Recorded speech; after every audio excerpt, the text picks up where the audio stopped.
Hello, and welcome to a free preview of Pulse Check, a special KUA podcast dedicated to unpacking the structural forces behind Pakistan's national security policy making.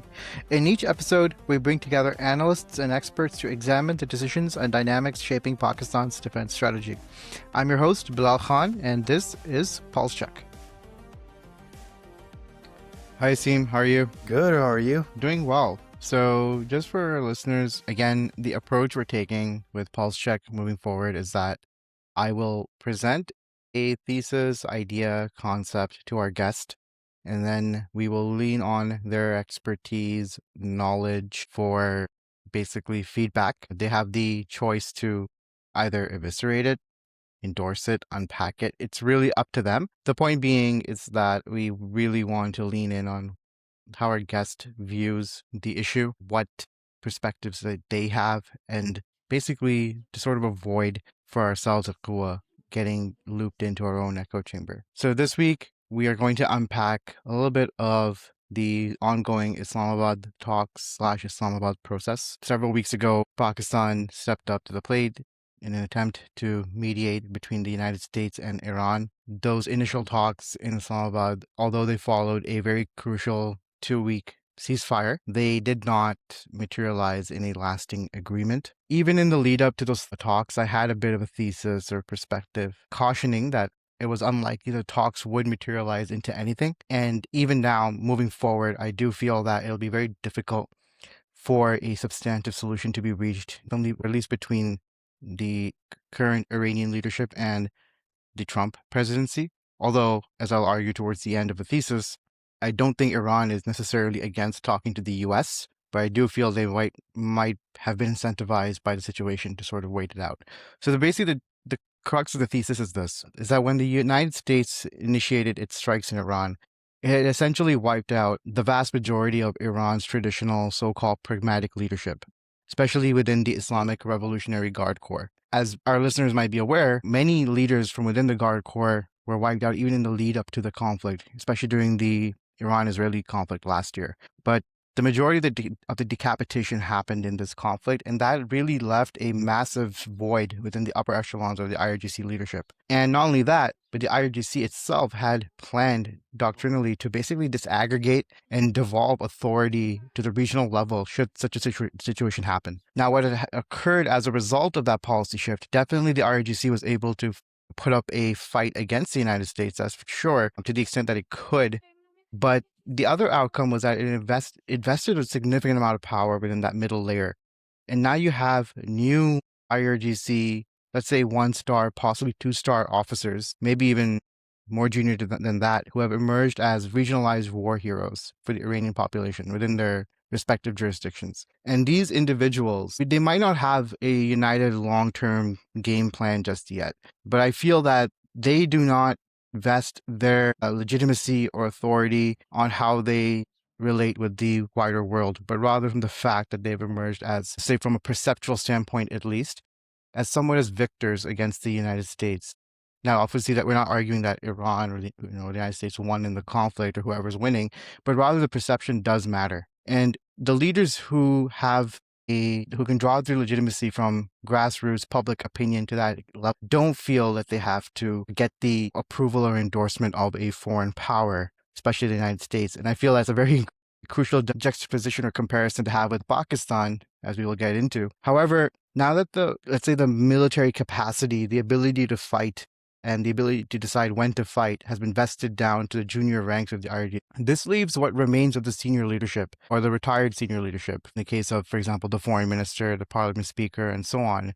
This leaves them in a more precarious situation. We know that even during the conflict, the parliament speaker was the one who was trying to push for the idea of talks with the United States. But as reporting at that time and in subsequent weeks came out, the younger IRGC leaders were not on the same page. So already there was a bit of a chasm or fragmentation in where the Iranian policy was sort of heading. There were two distinct camps. One camp was still willing, out of pragmatism, despite all that happened with the loss of the remaining leadership, to still engage with the United States in some capacity. They were the ones who were talking to the United States before the conflict. And a new, more hawkish, younger cadre had emerged, which was very reluctant, to say the least, talk with at least the Trump administration. So with that context in mind, we have now the rise of Asim Munir in the situation. General Asim Munir has sort of emerged as somewhat of a very, let's say, welcomed figure within the White House. Evidently, the United States, from their perspective, so from the perspective of the U.S., we're talking about, sees that, they could use him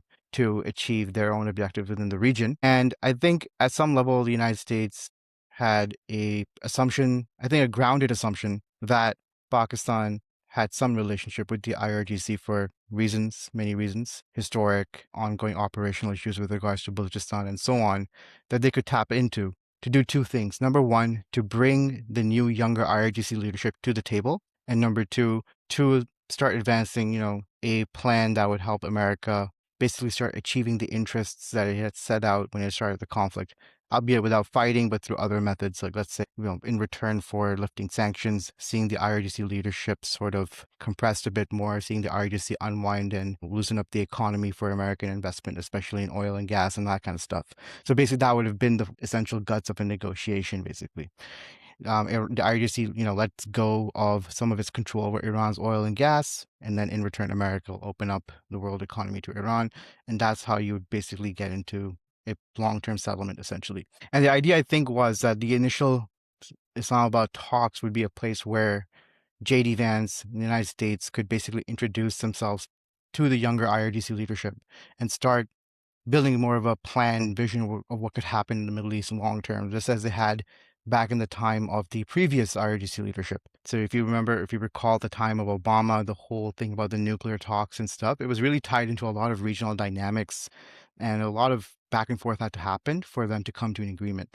However, this new leadership, again, they don't know who they are. They don't, and obviously this new leadership does not feel that it needs to prove itself to the Iranian population. So they're coming from a very, let's say, a much stronger position of strength domestically. So, for example, in this situation, if you recall in past negotiations between the United States and Iran, the talks would happen, forget Oman or Bahrain or what have you, it would actually happen at times in Switzerland, right? That was like the level of leverage the Americans had over the situation, that they could pull these guys to Europe for basically talks. But now we're in a situation where it has to happen within Pakistan, because other areas, obviously, for whatever reason, the IRGC leaders will not trust it.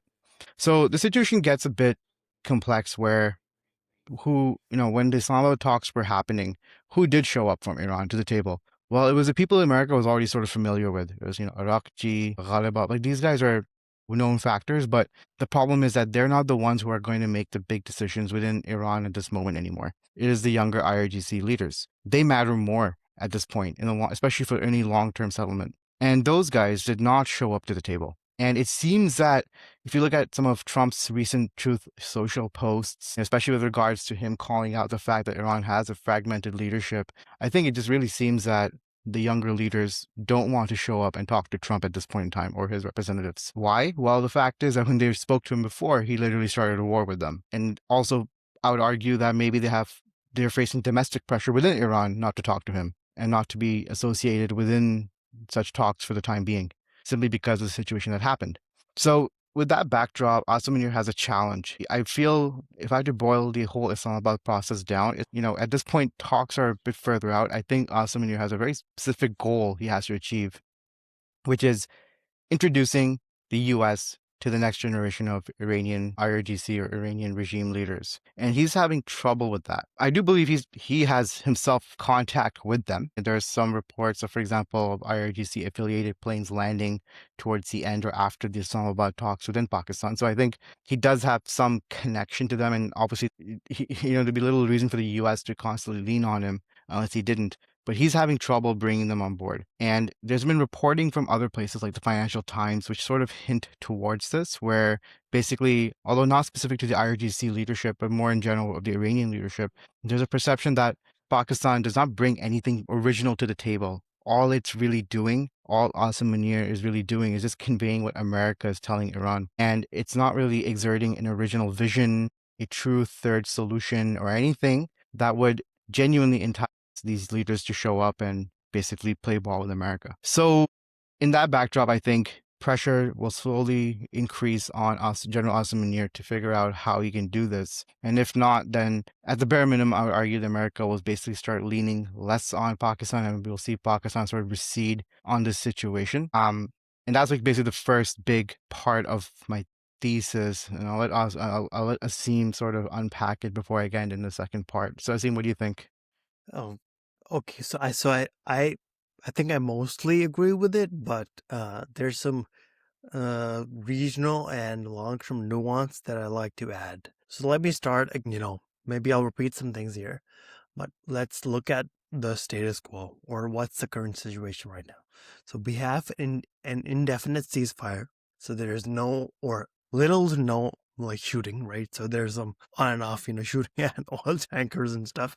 But besides that, there's no active conflict. The sanctions on Iran are in place. Now, what this means is, so Iran is sort of used to sanctions. Yes, it's suffering from the fact that it is unable to export through the Strait of Hormuz. But I would argue that, yes, this is bad, but it's not as bad as it could be for Iran. And that feeds into what I'm about to say next. So this feeds into the split that you talked about in Iran, right? So that's absolutely correct. And for our listeners in Pakistan, it's very easy to, I'll give you the example of the hybrid regime that we have in Pakistan, right? But imagine that regime. Imagine that this hybrid setup has been going on and getting stronger and stronger since 1979, right? So it's had that many years. So imagine how entrenched it is, right? So IRGC has a lot of power in Iran, so much more than the Pakistan army does in Pakistan. So that's something that, we need to keep in mind. And then you can look at some things coming out of Iran if you take a close look. So there's a news agency called Tasneem that's sort of like an IRGC news channel. And all the evidence you need for that statement is, so on, I think, 17th April, Araghchi announced the ceasefire in a tweet. And then the Tasneem news agency immediately shot out a series of tweets basically rejecting Araghchi's tweet.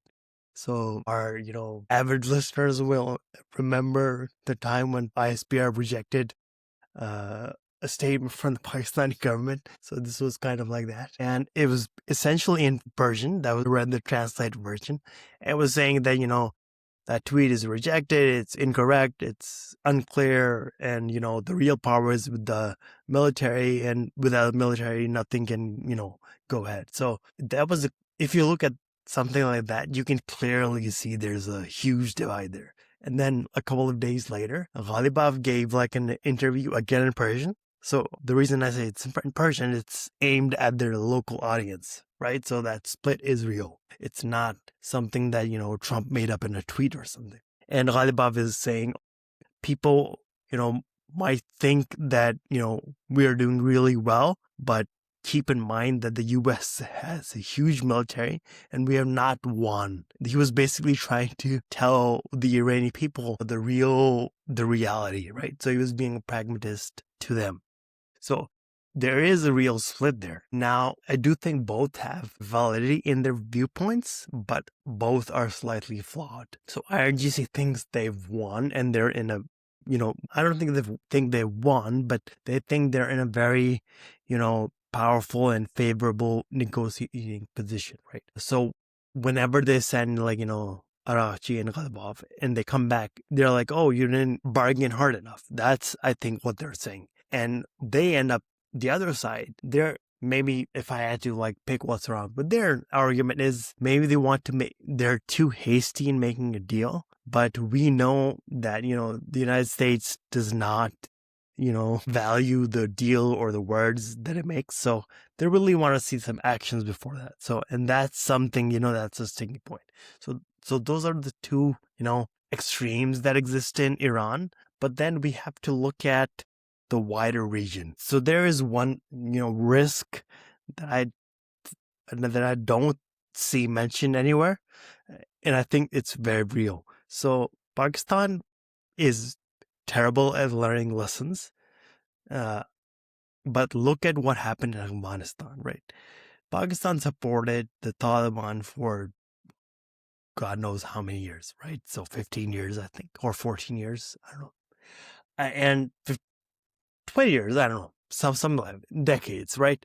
And the calculation was that when they come to power, they are going to be friendly to us, right? And look what happened. There's actually a hot war going on with Afghanistan right now. So why do I bring that up? Well, Iran and Pakistan have a complicated history, right? So yes, they're not enemies in any sense, but they have a tricky relationship, right? So Iran and Pakistan, recently did airstrikes on each other's territories, right? So it's can sometimes get, aggressive. And then we need to keep in mind Iran's overtures to India, which is in turn, hedging against Pakistan's overtures to GCC, right? But that is something that is there. So the risk here is, let's say, for argument's sake, let's say that the U.S. lifts all sanctions and Iran becomes a regional superpower, right? Because they have huge oil reserves, and without sanctions, they will be, a massive economy route. In that, scenario, there's a very real risk that Iran is going to start imposing things on Pakistan, right? And it's not going to be super friendly to Pakistan, right? So the thing about hegemons is, they try to impose their interest on everyone else. I mean, look at what happened in Afghanistan. They don't even have any kind of power. And look at the amount of effort and resources that we are having to expend to deal with the Taliban. Now imagine a problem like that happening with Iran. So Pakistan needs to be really wary of, what happens in Iran. So this might be surprising, but it is not. I don't think it's in Pakistan's interest for Iran to be, completely set free in some sense. So that's a risk that we need to keep in mind. And this fear is exactly present in the GCC countries as well, right? Because if Iran becomes an economic superpower and a regional hegemon, that directly threatens the GCC countries. So it's not in their interests as well. So if all the parties are, a little smart about this, they don't really want all of this to head into a direction where Iran gets everything that it wants. Even if that gets, let's say, also what it wants, which is an exit, right? And that's our preview for this episode of Pulse Check. To hear the full conversation and our complete analysis, subscribe to KUA Plus at kua.org/plus. Members get full access to every Pulse Check episode, plus our ongoing coverage of Pakistani defense procurement, strategic analysis, and deep dive reporting on Pakistan's defense modernization and policy. Thanks for listening, and we'll see you next time.